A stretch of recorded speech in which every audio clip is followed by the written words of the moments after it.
All right, everyone, so this will be a quicker video. I don't want to go a ton into this because I am by no means versed in this topic. I don't know a ton about it, but I just want to react to this news and information from my community, as a large majority of you guys here on the channel are people that play Bandai-based games. So that's mainly why I'm doing this video, just to get the news out there, if you will.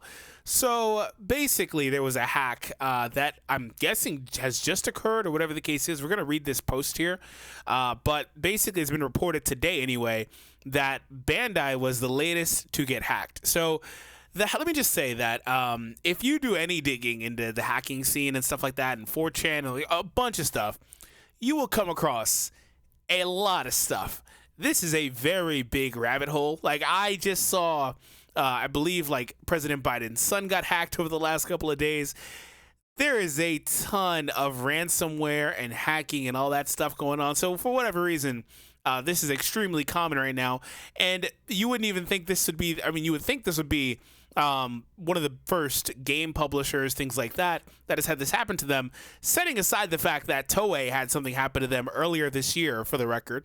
And Toei has a huge affiliation with, you know, people like Dragon Ball and stuff like that, or with IPs like Dragon Ball, excuse me, which obviously bleeds into Bandai, etc. So, like, setting aside that, Capcom had it happen to them, I believe, over the course of 2021. They were dealing with it. There's a whole release on it and stuff like that. NVIDIA had it happen. EA's had it happen. This is like, seriously, if you dig into this, this is a very, very big scene, if you will. So for starters, for the record, be sure to protect yourself in any way possible. Look into this, educate yourself on this. That's what I'm going to be doing for myself personally going forward.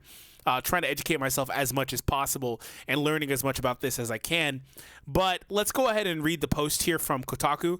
They say, and by the way, if you are somebody that is into this and you know a lot about this, please educate us in the comments.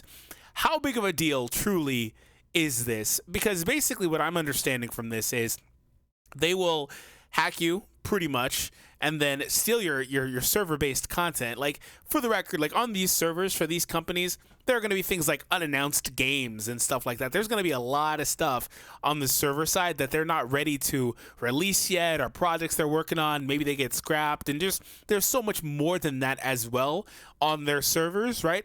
And they're basically going to take that content and threaten you with ransomware, if you will.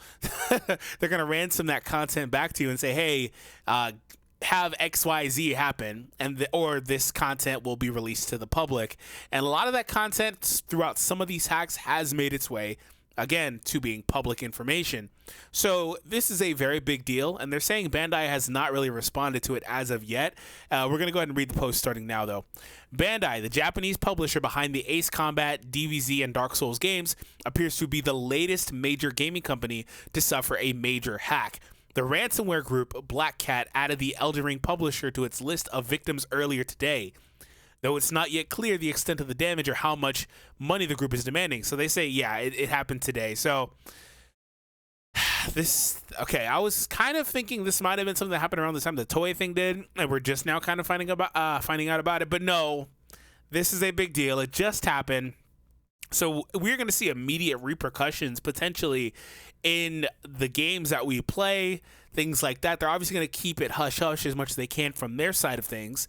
They're going to try to keep the quota going the way it normally was in terms of all their games and releases. And it's not, I mean, I don't want to say we'll see immediate repercussions, but there will be things that happen as a result of this that we may or may not know about, right? So, ALPHV Ransomware Group, alternatively referred to as Black Cat Ransomware Group, claims to have ransomed Bandai Namco. VX Underground, a group that monitors malware source code on the web, posted on Twitter Monday. Attached was a screenshot of the ALPHV ransomware blog where the group tracks its targets, with Bandai Namco listed under the threat of data soon as of July 21st. So, like, let's go ahead and pull this up. And VX Underground, like I said, I've been going through some of their tweets and just kind of figuring out what's going on here. They post about a lot of this stuff, right? About a lot of different companies and stuff like that getting hacked and, you know, being ransomed. That's pretty much all that they're really into. But let's go ahead and see the post here that they posted. alternative referred to that, claims to have ransomed Bandai. Bandai is an international video game publisher. Bandai Namco video games franchises include blah blah. Okay, so yeah, they're saying that this is the newest one that's happened. Okay, let's go back to the post on Kotaku. Bandai Namco did not immediately respond to a request for comment.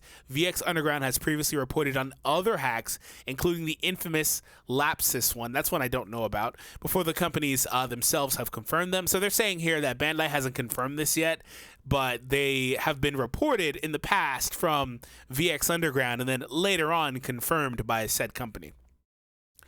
The ransomware watch group Darkfeed also shared a screenshot of Black Cat's claimed hack earlier today. Let's see what this one is about.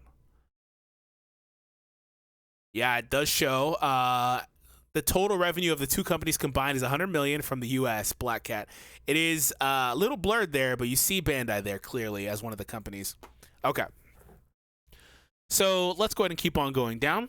VX Underground and Darkfeed didn't immediately respond to a request to comment either.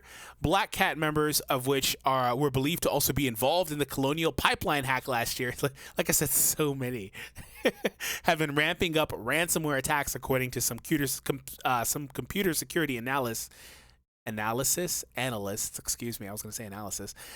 the FBI. Most recently, the hacks have resulted in Black Cat posting private employee data online. See, this is what I'm talking about. Even it's getting to the point where it's so much more than just the content that they have on the servers for like games and stuff. There's actual like employee-based stuff, and there's even consumer stuff that's handled on the servers. Thankfully, I guess to a degree, unless these other services get hacked, you know, if you do any online transactions like on the App Store, for example, that is handled by Apple, for example. So that content, as like your not really content, but that information, like your card information and stuff like that, should be stored by Apple as opposed to you know, Bandai in this case. If you were to do that, or Google, or whatever the case is. Now that doesn't mean those companies can't get hacked and get that information stolen in some capacity. So that's just, I guess, kind of what you deal with when it comes to online transactions in general. All of these sites are now available to purchase from, and, you know, do microtransactions or actual like literal physical things you buy from like Amazon or whatever. This is always an option, and it just kind of depends on how good the cybersecurity of the company is. Philippine hack last year have been ramping up the attacks. Most recently, the hacks have resulted in Black Cat posting private employee data online if the victim refuses to pay up.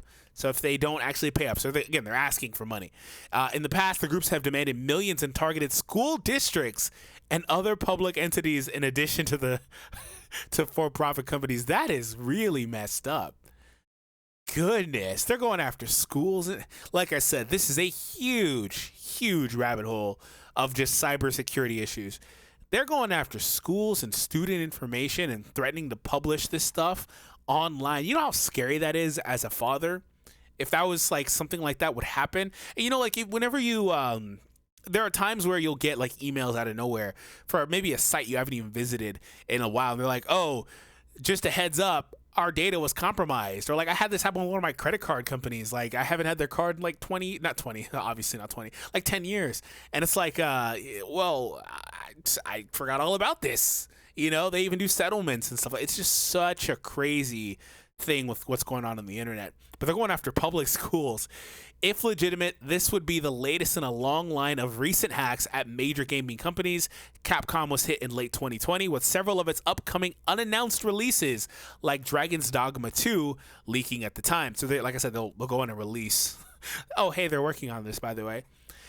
Dragon Ball Z Universe 3, is that how we got the leak for that, like yesterday? Or no, it was like a couple of days ago, to be fair. But people have known, people that are in the know have known for a while.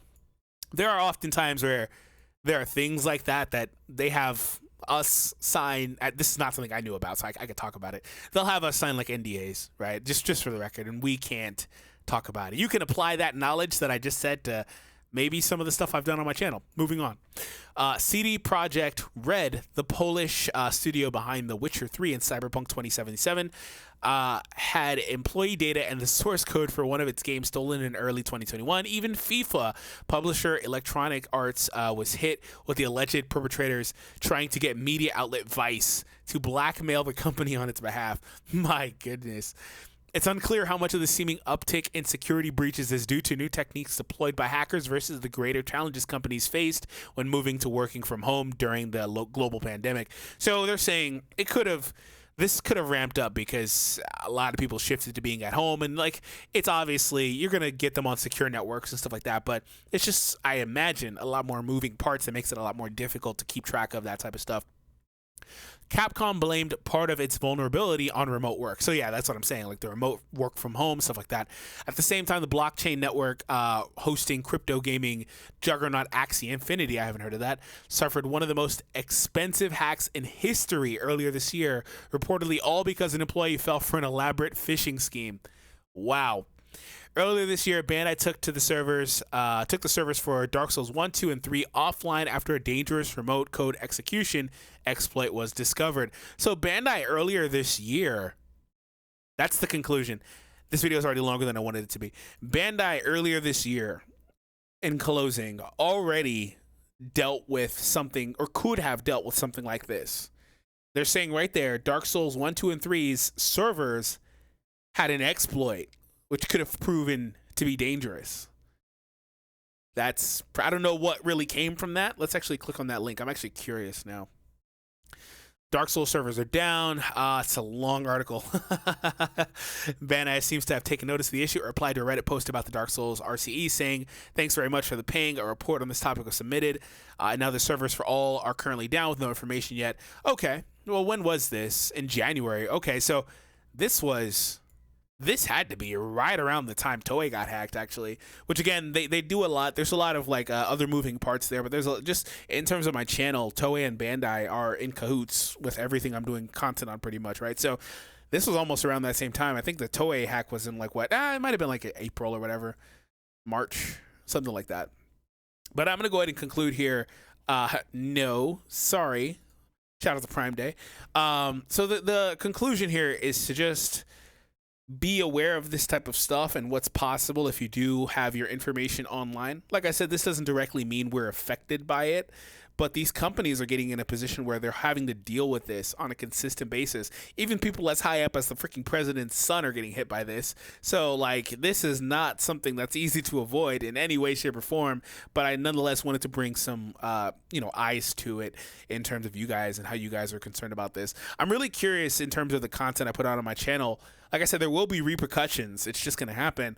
But I wonder how steep that'll be, because in terms of the content on the channel, we talked about Toei's hack impacting the releases in the games that we play here. And that was most likely a really big factor because it probably messed up licensing, things like that, probably set them back several months. This right here is going to be a really big deal. And the thing about this is that it really impacts how some of these other companies are going to want to do business with you. Now, they obviously have long-standing contracts with like Toei and Shueisha, blah, blah. But like, seriously, it's a really big deal. You don't want to have this happen to your company. So I'm going to wrap there. I faked it until I made it. Hopefully I sound like I knew a lot about what I was talking about, because I certainly don't. There's a lot I can learn. Thank you all for tuning in. Hope you guys enjoyed, and I'll see all of you next time.